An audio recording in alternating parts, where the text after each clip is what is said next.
नमस्कार विद्यार्थी मित्रांनो, मी प्राध्यापक doctor Mahadev Jagtap sir KHK महाविद्यालय बीड महाराष्ट्र. विद्यार्थी मित्रांनो, सेट नेट एक्झाम या मराठी विषयाच्या सखोल माहिती देणाऱ्या चॅनलमध्ये आपल्या सर्वांचं सहर्ष स्वागत. जे नवीन चॅनल पाहत असतील त्यांनी हे चॅनल सबस्क्राईब करावं. विद्यार्थी मित्रांनो, आज आपण मराठी विषयाच्या अद्ययावत अभ्यासक्रमानुसार घटक क्रमांक 2 संस्कृती संकल्पना आणि वाङ्मय निर्मिती याच्यामध्ये एक व्हिडिओ पाहिल्यानंतर आज हा दुसरा व्हिडिओ आपण त्याच माध्यमातून पाहणार आहोत, ज्याच्यामध्ये कीर्तन आणि भोवाडा या दोन संकल्पना आपण या ठिकाणी समजून घेणार आहोत. विद्यार्थी मित्रांनो, आपल्याला जर हे व्हिडिओ आवडत असतील तर नक्कीच लाईक आणि कमेंट करून जे काही नवीन विद्यार्थी आहेत त्यांना सबस्क्राईब करायला विसरू नका. तसेच नोटिफिकेशन येण्यासाठी जर मी नवीन व्हिडिओ टाकला तर लगेच आपल्याला सूचना कळण्यासाठी आपण बेल वाजवायलाही विसरू नका. विद्यार्थी मित्रांनो, आज आपण संस्कृती संकल्पना आणि वाङ्मय निर्मिती यामध्ये भोवाडा, कीर्तन आणि निरूपण या जे काही गोष्टी आहेत या त्या संकल्पना समजावून घेणार आहोत.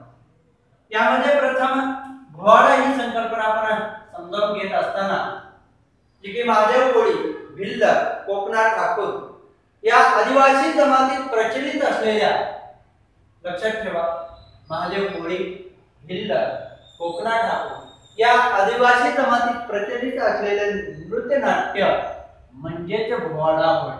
याला भोवाडा असं सुद्धा म्हटलं जातं. जी हे दोन्ही शब्द याच्यासाठी वापरले जातात हे या ठिकाणी लक्षात ठेवा. या नृत्य नाट्यात निरनिराळे मुखवटे घालून, विशेषतः मुखवटे हा शब्द या ठिकाणी लक्षात ठेवावा, घालून वाजत गाजत पात्रांना मिरवले जाते. देवदेवतांची सोंगे रामायण महाभारत त्याच्यानंतर पुराणातील कथा प्रसंगावर आधारलेले नाट्य प्रसंग यामध्ये असतात. भोवाडा हा सामूहिक असतो, परंतु विशिष्ट कुळातील लोकांना विशिष्ट मुखवटा नाचवण्याचा मान परंपरागत रीतीने मिळतो. भोवाड्यात 100 पर्यंत मुखवटे असतात. भोवाड्याचा मुख्य आधार हा मुखवटे हाच असतो. हे मुखवटे लाकडाचे, शेणाचे, भाताच्या तुझाचे किंवा झाडाच्या सालीचे असतात. हे विद्यार्थ्यांनी या ठिकाणी लक्षात ठेवावं. भोवाडा हे देवतावतरणाचे विधी नाट्य आहे. भोवाड्याचे स्वरूप देखील हे विधी नाट्याचेच आहे. हे या ठिकाणी लक्षात ठेवा. मुळात हा एक उत्सव प्रकार असून पंचमीचा शेवटचा दिवस आहे. त्यामध्ये हे जे काही विधी नाट्य आहे ते भोवाडा हे विधी नाट्य त्या ठिकाणी सादर केलं जातं. या ठिकाणी भोवाड्यामध्ये मुखवटे हा याचा मुख्य आधार असून ही देवदेवतांची वेगवेगळी आणि त्यांची जी काही प्रसंगानुरूप या ठिकाणी, जसं की रामायण, महाभारत किंवा पुराणातील कथा जे काही प्रसंग असतात या प्रसंगानुरूप हे मुखवटे या ठिकाणी आपल्याला घातलेले दिसून येतात. त्यानंतर कीर्तन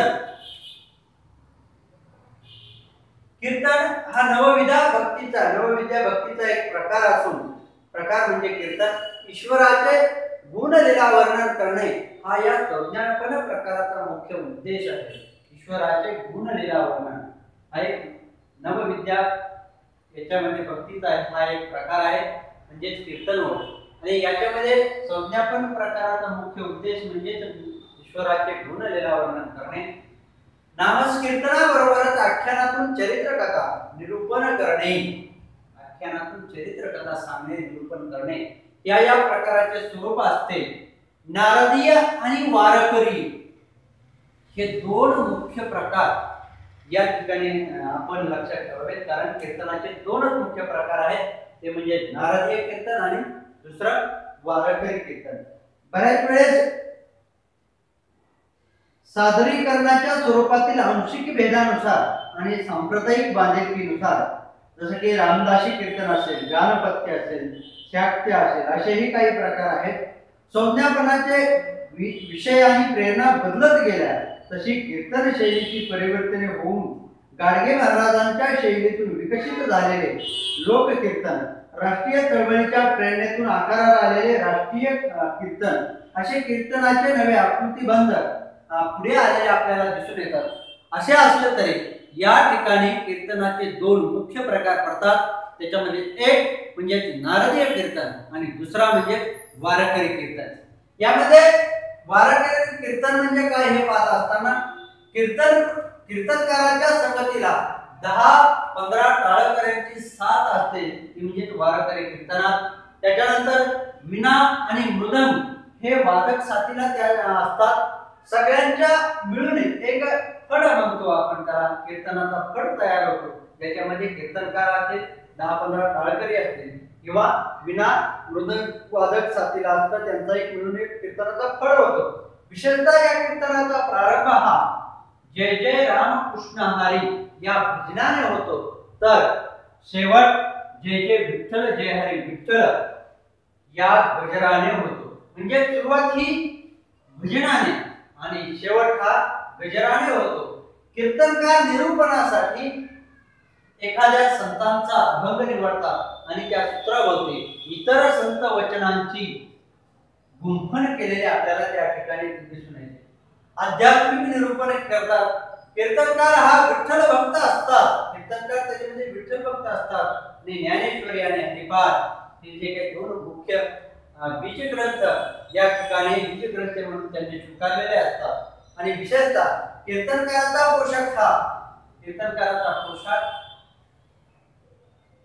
कीर्तनकाराचा या ठिकाणी जो काही पोशाख आहे हा पोशाख 12 बंदी पांढरे धोतर, एक 12 बंदी पांढरे धोतर, पांढरा फेटा, पांढरे उपरणे, कपाळावर गोपीचंद, टाकळ्या, हातात वीणा आणि टाळ ही जी वाद्य आहे ती वाद्य सुद्धा त्या ठिकाणी असतात। वारकरी कीर्तनात कालेचे कीर्तन हे सकाळी होते, त्यामध्ये कालेचे कीर्तन हे सकाळी होते। एरवी बहुधा संध्याकाळी विशेष करून नदीच्या वाळवंटात देवळात कीर्तन केलेली आपल्याला सांगता येतात किंवा करतात। ही काही एकूणच वारकरी कीर्तनामध्ये जी काही आपण या ठिकाणी काही वैशिष्ट्य पाहिली, याच्यामध्ये विण्याच्या ताला या सलोक्ता, सरोक्ता, समीपता व सायुज्यता या 4 मुक्तीचे प्रतीक असल्याचे श्रद्धा आहे। विनेकरी कीर्तन संपेपर्यंत विणा वाजवतो। टाळ्यांच्या साह्याने कीर्तनातालाची विविधता साधली जाते। कीर्तनकाराने म्हटलेला जो काही चरण आहे तो चरण उचलण्यासाठी पुंडलिक वरदा हरी विठ्ठल असा गजर करताना टाळकरी फड साथ करतो। टाळ प्रारंभी विलंबित निरूपणाच्या अभंगानंतर मध्यम लय, मध्य लय आणि शेवटी द्रुत लय गजराच्या स्वरूपात वाजवला जातो। कीर्तनकाराच्या पाठोपाठ टाळकरी अभंग उचलून गातात, त्याला टाळीची उतारी अशी जी काही संज्ञा आहे ही संज्ञा त्या ठिकाणी प्रचलित असलेले आपल्याला सांगता येते। विद्यार्थी मित्रांनो, यानंतर आपल्याला कीर्तनाचा जो काही दुसरा भाग आहे, तो दुसरा प्रकार आहे, तो म्हणजे नारदीय कीर्तन। यामध्ये पूर्वरंग आणि उत्तरंग अशी विभागणी या नारदीय कीर्तनात, म्हणजे वारकरी कीर्तनापेक्षा वेगळं जे स्वरूप आहे ते म्हणजे नारदीय कीर्तनाचं, ज्याच्यामध्ये पूर्वरंग आणि उत्तरंग अशी जी विभागणी आहे ही विभागणी ही नारदीय कीर्तनात असते। पूर्वरंगात नामस्मरणावर भर असतो, त्यासाठी निवडलेला जो काही अभंग आहे त्या अभंगाला निरूपणाचा अभंग म्हणतात आणि उत्तरांगात या निरूपणाच्या अभंगाचे आख्यान जोडले जाते, याला पूर्वरंगाशी संबंध करणे अशी जी काही या ठिकाणी याला पूर्वरंगाशी संबंध करण्याचे म्हणतात।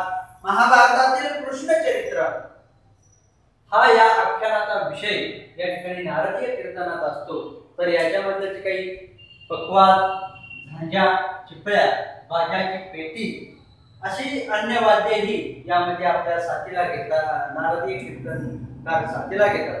नारदीय कीर्तनात विणाऐवजी तंबोरा वापरतात। कीर्तनकार हा याच्यातील विष्णू भक्त असतो आणि कपाळावर गंध, गळ्यात तुळशीची किंवा रुद्राक्षाची माळ असते आणि गुरु मधुरेचा ताईत असतो। अशा पद्धतीचे जे काही विशेष आहेत ते विशेष आपल्याला या ठिकाणी नारदीय कीर्तनकाराचे सांगता येतात। मित्रांनो, यानंतर आपल्याला रामदासी कीर्तनकार हा भगवी कपडी घालून कीर्तन करताना दिसतो। पूर्वरंगात अध्यात्म विवेचन आणि उत्तर रंगात वीरगाथेचे कथन असा त्यांचा आकृतिबंध असतो. प्रारंभी समर्थ रामदासांची प्रार्थना असते, श्रीराम जय जय राम, जय जय राम, श्रीराम जय जय राम, जय जय राम अशा या मंत्राने कीर्तनास प्रारंभ होतो. म्हणजे रामदासी कीर्तनकारामध्ये तुम्हाला सांगतो या ठिकाणी पूर्वरंग संपल्यानंतर जय जय रघुवीर समर्थ असा जयघोष करतात आणि शेवटी कल्याणकारी देवराया ही समर्थांची निर्वाणीची ती प्रार्थना व आरती होते. एकूणच गानपत्य कीर्तनात गणपती स्तवन आणि गणपतीच्या कथेवरील आख्याने असतात. इतर सादरीकरण नारदी कीर्तनासारखेच असते. शाक्य कीर्तनात देवीची आख्याने असतात. ते जोगवा मागतात आणि देवीचे पोषण करतात. गाडगे महाराजांच्या संप्रदायातील कीर्तनात लोकभाषेचा आणि लोकगीतांचा वापर असतो. विना टाळ याची त्या कीर्तनात गरज नसते. ताल धरण्यापुरता टाळ्यांचा वापर करतात. गोपाला गोपाला देवकी नंदन गोपाला हे भजन कीर्तनात ध्रुव पदासारखे वारंवार आवृत्त केले जाते. गोपजनाबरोबर खेळणारा आणि कंसाच्या गुलामगिरीतून गुराख्यांना सोडवणारा श्रीकृष्ण हा या कीर्तनात आख्यान विषय होतो. परंतु हे कीर्तन आख्यान रूप नसते. श्रोत्यांशी थेट संवाद साधणारे, सर्वसामान्य व्यवहारातील घटना प्रसंगावर आधारलेले आणि गरिबांची नाडणूक कशी होते, अंधश्रद्धा व अज्ञानामुळे सामान्य जनांचे नुकसान कसे होते अशा विषयावर समाज प्रबोधन करणारे हे कीर्तन असते. गाडगे महाराजांच्या शैलीची कीर्तन परंपरा तनपुरे महाराज, कैकाडी महाराजांनी पुढे चालवली. विशेषतः हे जे काही कीर्तनकार आहेत गळ्यात तुळशी माळा, मनगटावर व डोक्यावर चिंदी गुंडाळून कीर्तन करतात. विदर्भात संत तुकडोजी महाराजांनी राष्ट्रीय कीर्तने केली. ते गायनाच्या साथीला खंजिरीचा वापर करीत. कीर्तनाच्या आकृतिबंधाचा समर्पक व प्रयोगशील वापर महानिर्वाण या सतीश आळेकर या नाटकात केला गेला आहे हे या ठिकाणी विद्यार्थ्यांना लक्षात ठेवावं. विद्यार्थी मित्रांनो, आपण या ठिकाणी संस्कृती संकल्पना आणि वाङ्मय निर्मिती या घटकामध्ये विशेष करून भोवाळा, कीर्तन आणि निरूपण आणि कीर्तनामध्ये जे काही कीर्तनाचे मुख्य दोन प्रकार आहेत यामध्ये नारदीय आणि वारकरी. आणि वारकरी कीर्तनाचे मुख्य उद्देश किंवा हेतू किंवा त्याचं नेमकं स्वरूप काय आहे किंवा वारकरी कीर्तनाचं स्वरूप कशा पद्धतीने आहे, याचबरोबर रामदासी कीर्तन असेल, राष्ट्रीय कीर्तन असेल, हे जी काही कीर्तन आहेत किंवा कीर्तनाचे प्रकार आज आपण सांगितले जातात, आजच्या काळामध्ये सांगितले जातात. हे प्रकार आणि त्याचे जे काही एकूणच स्वरूप किंवा वैशिष्ट्य आपण या ठिकाणी काही प्रमाणात या ठिकाणी पाहण्याचा प्रयत्न केला आहे. यावर जर तुम्हाला प्रश्न आला तर तुम्ही या पद्धतीने तुम्हाला प्रश्न नेमका कसा पडेल तर भोवाडा मध्ये नृत्य नाट्य याच्यामध्ये नेमकं कोणत्या आदिवासी जमातीचे प्रचलित आहे जे आमच्यामध्ये तुम्हाला माझे कोळी कोकणा ठाकूर या आदिवासी जमाती. कीर्तनामध्ये विशेष करून कीर्तनाचे मुख्य प्रकार किती अशा पद्धतीचा प्रश्न विचारला जातो. तर त्यावर तुम्हाला दोन मुख्य प्रकार आहेत, तेही नारदीय आणि वारकरी कीर्तन हे दोन मुख्य प्रकार. कीर्तनाचं जे काही एकूण वाद्य आहेत त्या वाद्यावर किंवा नारदीय कीर्तनात कोणत्या वाद्याचा, त्यानंतर वारकरी कीर्तनात जो काही कीर्तनकारांचा पोशाख कशा पद्धतीचा आहे आणि नारदीय कीर्तनकारांचा पोशाख कशा पद्धतीचा आहे. वारकरी कीर्तनकार हा विठ्ठल भक्त, तर आपण या ठिकाणी पाहिलं की नारदीय कीर्तनकार हा विष्णू भक्त. अशा पद्धतीचे तुम्हाला जे काही वेगळीकरण किंवा वैशिष्ट्य त्या कीर्तनाच्या माध्यमातून या ठिकाणी मी सांगण्याचा प्रयत्न केला. या ठिकाणी आपल्याला जर हे व्हिडिओ आवडत असतील तर नक्कीच लाईक आणि कमेंट करून जी काही नवीन सेट नेट एक्झाम ही मराठी विषयाच्या सखोल माहिती देण्यासाठी सुरू करण्यात आलेले जे काही चॅनल आहे हे नवीन जे पाहणारे असतील त्यांना हे चॅनल सबस्क्राईब करावं. विद्यार्थी मित्रांनो, जर काही अजूनही काही अडचणी वाटत असेल, एखाद्या संकल्पना अजूनही माहिती नसेल तर ती कमेंटच्या माध्यमातून तुम्ही माझ्यापर्यंत पोहोचवा. मी परीक्षेच्या अगोदर ती संकल्पना आपल्यापर्यंत नक्कीच अचूकपणे पोहोचवण्याचा प्रयत्न या व्हिडिओच्या माध्यमातून करणार आहे. आपल्याला जर हे व्हिडिओ आवडत असतील तर नक्कीच लाईक आणि कमेंट करून नवीन जे चॅनल पाहणार त्यांना सबस्क्राईब करावं. तोपर्यंत मी या ठिकाणी डॉक्टर महादेव जगताप आपला निरोप घेतो आणि थांबतो.